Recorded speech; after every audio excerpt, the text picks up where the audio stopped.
चलिए देखते हैं 16वां नंबर क्वेश्चंस। इसमें 3 जगह के नाम दिए हैं, eastern Himalayas, eastern Mediterranean reason, north western Australia. पूछा इसमें से कौन सा बायोडाइवर्सिटी हॉटस्पॉट है। ये क्वेश्चन हालांकि पहले भी डिस्कस हुए हैं, लेकिन एक बार चेक कर लेते हैं।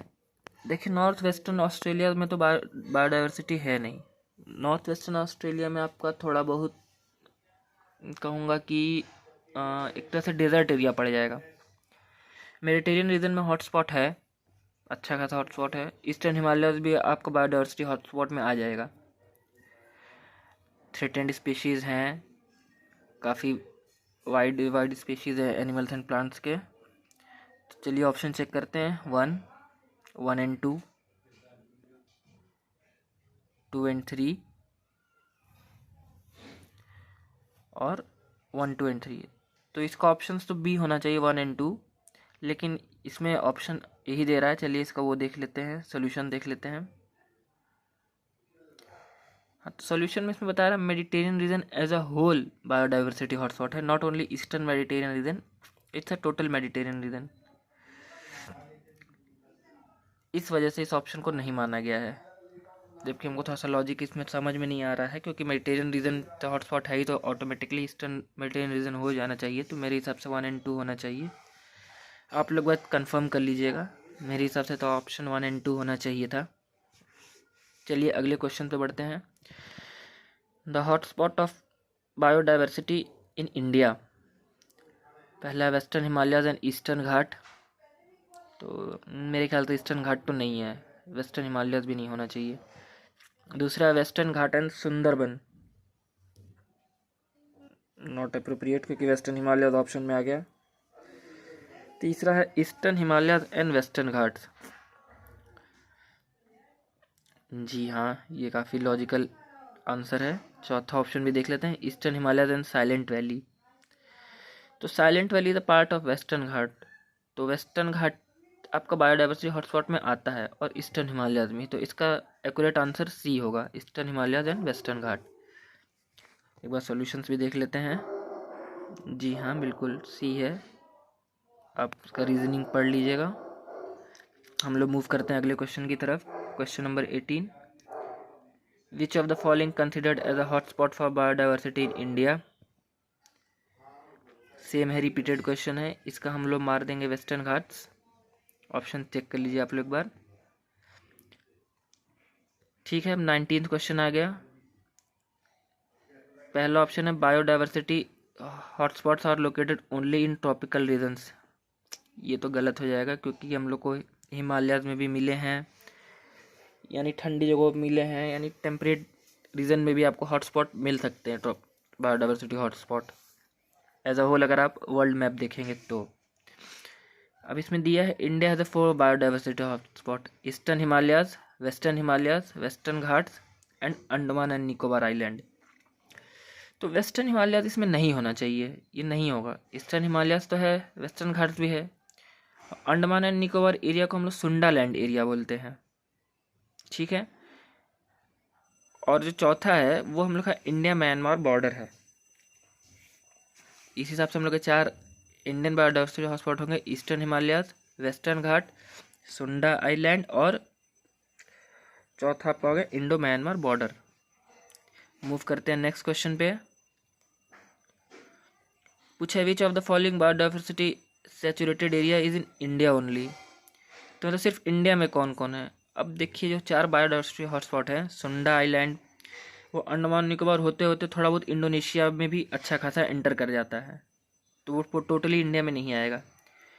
जो ईस्टर्न हिमालयाज का भी एरिया है वो भी थोड़ा बहुत म्यांमार की तरफ चला जाता है, या फिर चाइना, ऊपर से चाइना की तरफ से आता है, तो वो भी कम्प्लीटली इंडिया की तरफ से नहीं होगा। तीसरा जो है हॉटस्पॉट वो इंडिया म्यांमार बॉर्डर पे है, तो वो नाम से ही आपको समझ में आ जाएगा कि म्यांमार भी है, इंडिया भी है। चौथा है आपका वेस्टर्न घाट, वेस्टर्न घाट कम्प्लीटली इंडिया में लाई करता है, तो मेरे ख्याल से वेस्टर्न घाट होगा। ये ऑप्शन देख लेते हैं, Eastern Ghat, Western Ghat, Thar Desert, Bay of Bengal. ठीक है, ये तो इजी क्वेश्चन निकल गया, क्योंकि इसमें से जो 3 ऑप्शन थे वो बायोडाइवर्सिटी हॉटस्पॉट थे ही नहीं, सिर्फ वेस्टर्न घाट ही है बायोडाइवर्सिटी हॉटस्पॉट। चलिए आते हैं नेक्स्ट क्वेश्चन पे। क्वेश्चन नंबर 21, यही क्वेश्चन है, रिपीटेड क्वेश्चन है। Which of the following region is regarded hotspot? Option देख लीजिए, अंडमान एंड निकोबार हो जाएगा, सुंडा आइलैंड में आता है ये। Next question, question number 22, which of the following area of India is the hotspot biodiversity? Same repeated questions, options देख लीजिए, वेस्टर्न घाट मार दीजिएगा। अब इसने पूछा है रिच बायोडाइवर्सिटी एरिया, इसका जो ऑप्शन है उसमें देख के आप ऑप्शन में 3 ऐसे ही हटा देंगे कि कोई है ही नहीं, सिर्फ एक वेस्टर्न घाट ही बायोडाइवर्सिटी वाला एरिया है। 24वां क्वेश्चन भी सेम है, रिपीटेड क्वेश्चन है, बायोडाइवर्सिटी हॉटस्पॉट आइडेंटिफाई करना है। आगे बढ़ते हैं हम लोग 25वें पे। पूछा है which of the following is the biodiversity hotspot, तो बता ही दिया गया था कि इंडिया में 4 कौन से हैं, उसमें से आप चेक कर लीजिएगा। इसमें 2 ऑप्शन मिल रहे हैं, वेस्टर्न घाट और ईस्टर्न हिमालयाज। क्वेश्चन नंबर 26 पे आते हैं, which of the following considered as the hotspot of biodiversity? Repeated question, Eastern Himalayas मार के आगे बढ़ेंगे हम लोग। 27वां क्वेश्चन है, the hotspot found in India, वही सेम बायोडाइवर्सिटी हॉटस्पॉट के बारे में पूछ रहा है। तो ऑप्शन नंबर सी चेक करिए, हम लोग का जो 4 बायोडाइवर्सिटी हॉटस्पॉट है उसमें से ये 2 इसमें ऑप्शन में दिए हुए हैं, ईस्टर्न हिमालय और वेस्टर्न घाट। 28वां क्वेश्चन पूछा है which of the following is not a biodiversity hotspot? ठीक है, हिमालयाज हो जाएगा क्योंकि ईस्टर्न हिमालयाज आता है। अब दूसरा पूछा है नॉर्थ ईस्ट इंडिया, तो नॉर्थ ईस्ट इंडिया एक तरह से ईस्टर्न हिमालयाज और इंडो म्यांमार बॉर्डर दोनों में ही इंक्लूड हो जाता है नॉर्थ ईस्ट इंडिया, तो वो भी हॉटस्पॉट में आ जाएगा। वेस्टर्न घाट जो है कम्प्लीटली इंडिया में आता ही है, तो ये भी हॉटस्पॉट है। एक ऑप्शन बढ़ता है विंध्यास, विंध्यास नहीं होगा क्योंकि विंध्यास में बायोडाइवर्सिटी हॉटस्पॉट नहीं है, ना ये रीज़न इंक्लूड होता है। अब आते हैं क्वेश्चन नंबर 29 पे, which of the following region of India has been designated as biodiversity hotspot? Repeated question है, ऑप्शन चेक करिएगा, आप लोग खुद मार सकते हैं, अभी ये टाइम वेस्ट करने का कोई फ़ायदा नहीं है। नेक्स्ट है, which of the following regions of India is regarded as ecological hotspot? Options देख लीजिए, western Himalayas, eastern Himalayas, western Ghat, eastern Ghat. तो ईस्टर्न हिमालयास, वेस्टर्न घाट ये दोनों ही होंगे। अब इस हिसाब से तो लगता है कि दोनों में से कुछ भी मार दीजिएगा तो आपको आंसर मिल ही जाएगा। चलते हैं अगले पेज की तरफ।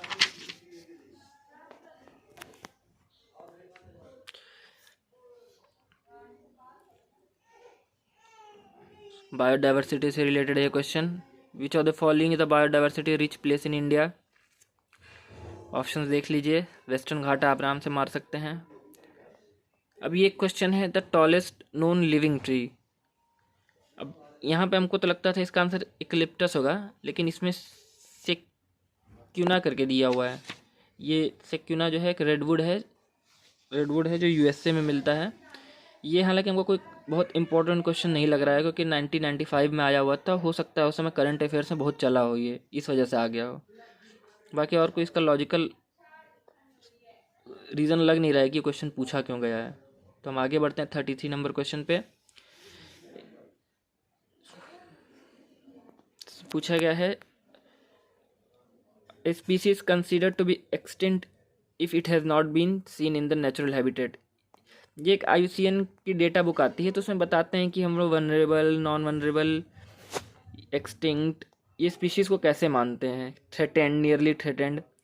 तो जो उसमें वो आता है आपका एक्सटिंक्ट स्पीशीज़ में, अगर वो पिछले 50 साल में नहीं दिखाई दे रहे हैं तो उन्हें हम एक्सटिंक्ट मान लेते हैं। तो इसका आंसर 50 ईयर्स होना चाहिए। अगला क्वेश्चन है which of the following is not responsible for the extinction of species? पहला है ब्रॉड निशे, दूसरा है लार्ज बॉडी साइज, तीसरा है नैरो निशे और चौथा है large genetic lack of genetic variability.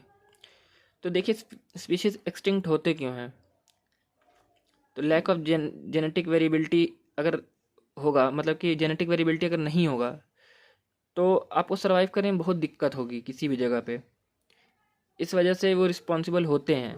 Genetic variability अगर कम हो तो एक्सटिंक्ट होने का बड़ा कारण बनते हैं। दूसरा है नैरो निशे, नैरो निशे मतलब जगह कम होगी आपके पास, सर्वाइव करने के लिए जगह कम हो गई और पॉपुलेशन ज़्यादा हो गई तो जब फिक्स जगह पे पॉपुलेशन ज़्यादा होगी तो सर्वाइवल के लिए उतना आपके पास खाने पीने के लिए नहीं रहता है ना, फिर वो सर्वाइवल ऑफ द फिटेस्ट वाला हो जाता है। जो उसमें सबसे ज़्यादा तगड़ा रहेगा या फिर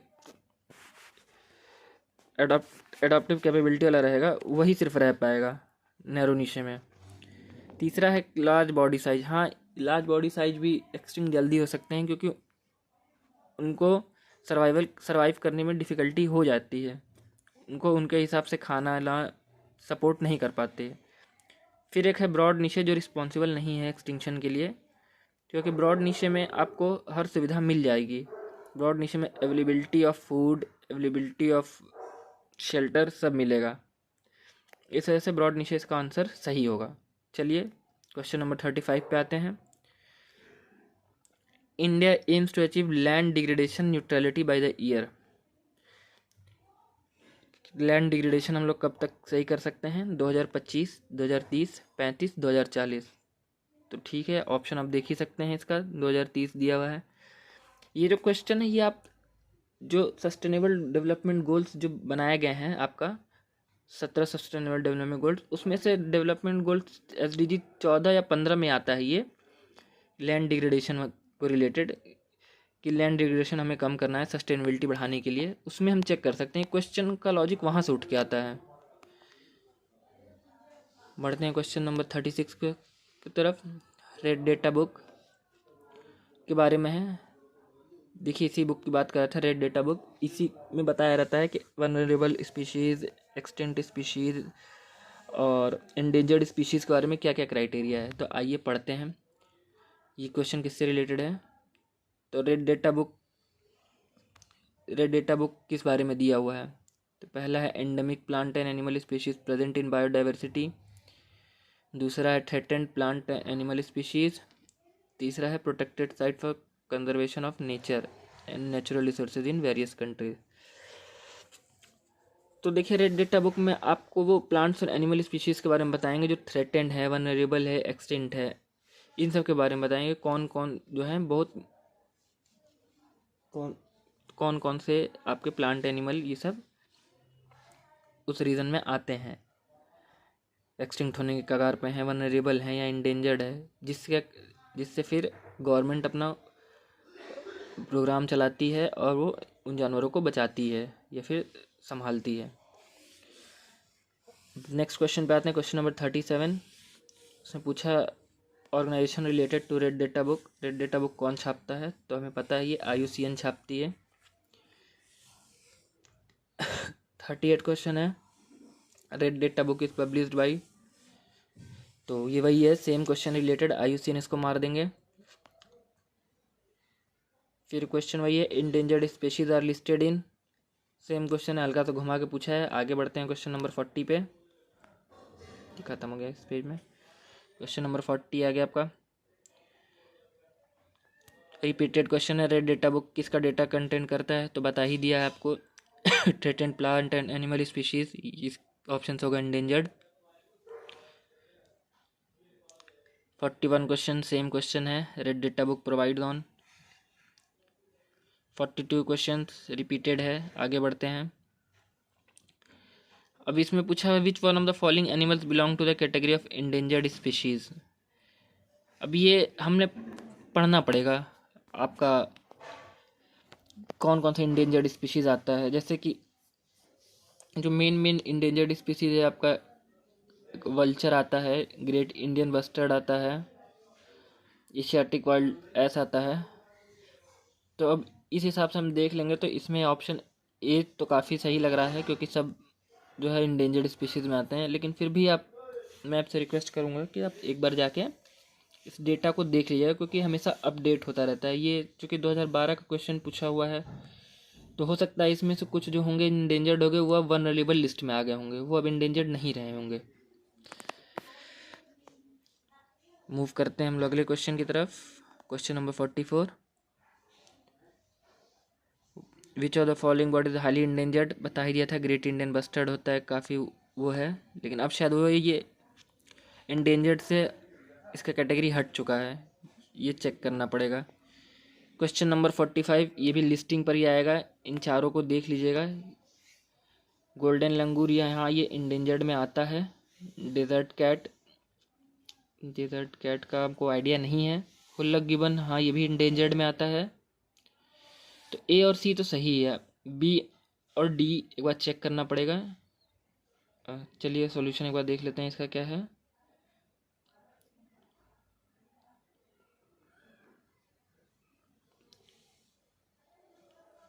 सॉल्यूशन में डेजर्ट कैट को लीस्ट कंसर्न दिखा रहा है और एशियाटिक वाइल्ड डॉग को इंडेंजर्ड दिखा रहा है। यानी इसमें से नॉट करेक्टली मैच पूछा है तो बी और डी दोनों सही हो जाएगा। बढ़ते हैं अगले क्वेश्चन की तरफ।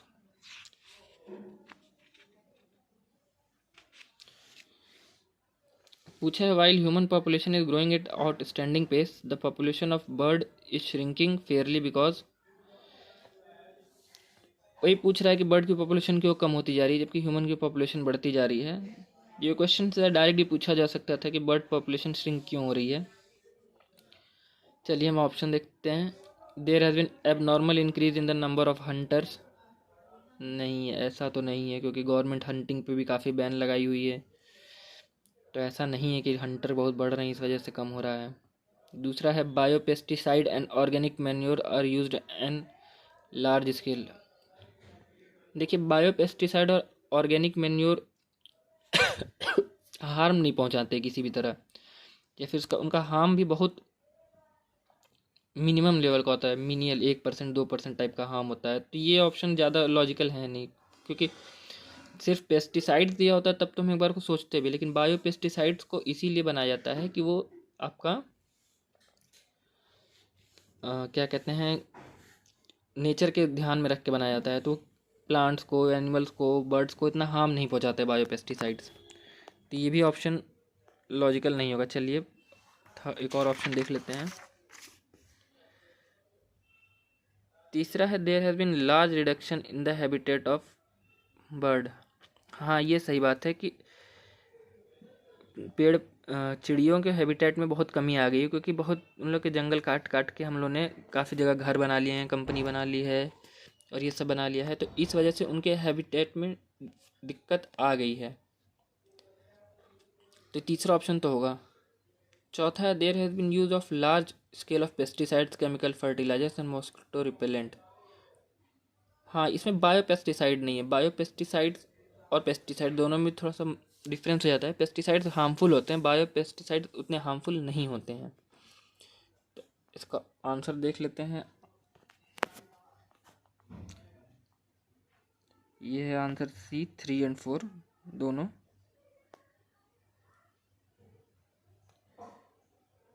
कुछ क्लैरिटी में दिक्कत आ रही है। ठीक है, आज के लिए इतना ही रखते हैं और फिर नेक्स्ट क्लास में डिस्कस करेंगे कि आगे क्या करना है। Thank you, have a good day.